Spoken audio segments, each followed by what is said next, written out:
So joining me this morning is a 9-time Grammy winner, and she sold way more albums than anyone can really actually count. But the main thing is she's one of my absolute favorite friends on the planet, and I love her dearly, as does my entire family. So, hi, Sheryl.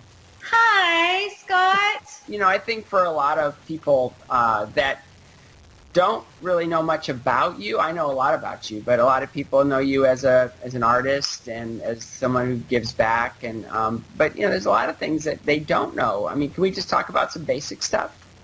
Yes, I don't cook. I'm only 5'3" 3/4" for you people that think I'm 6 feet tall because of TV. I have 2 boys who are the most incredible boys on the whole planet. 3.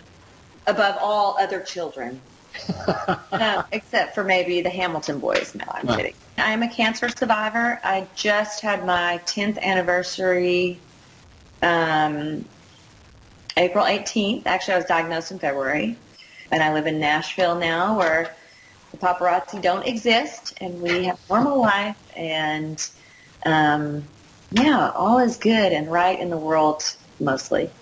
A big part of our audience is, you know, skaters, and you know, they probably look at somebody like you who's achieved this, you know, high level of stardom, and you know, to them, it's kind of like, well, I can't do that.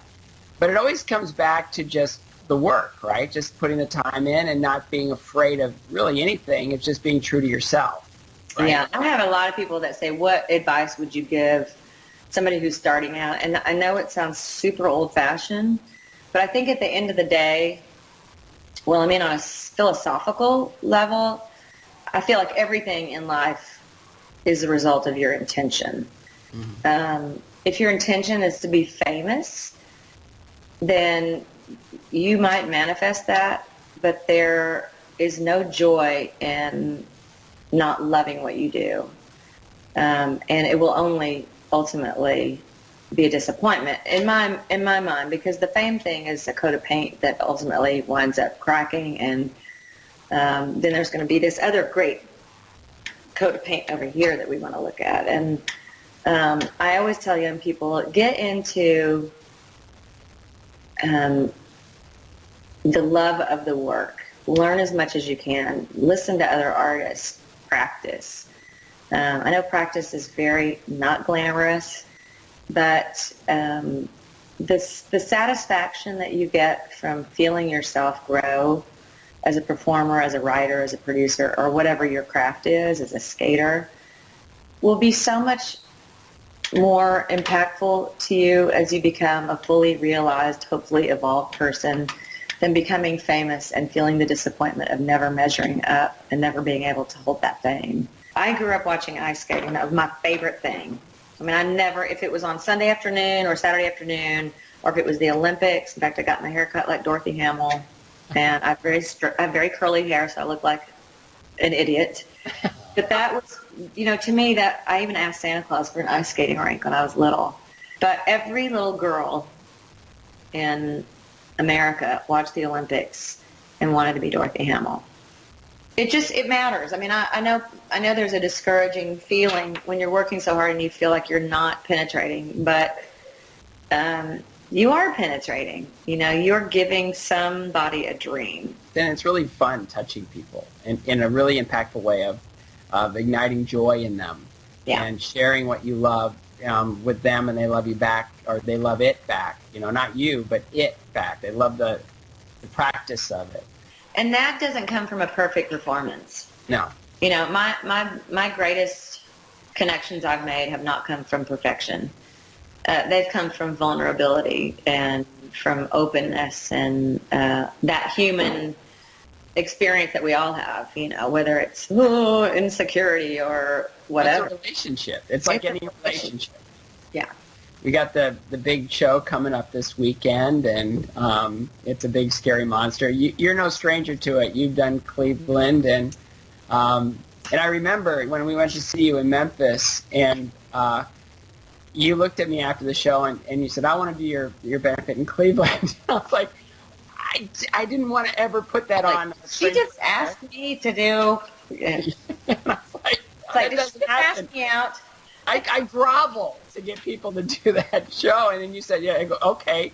Well, it's funny. I didn't actually know what to expect, and it was the most fun experience. For one thing, it's a little bit like doing live TV in that you have you've got your songs measured out so that the skaters can skate to them. But what I didn't really,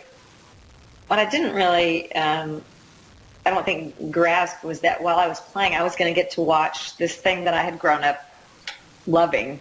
I mean, actually, Dorothy Hamill was out there. Just another one of those God things where you just go, "What is this my life?"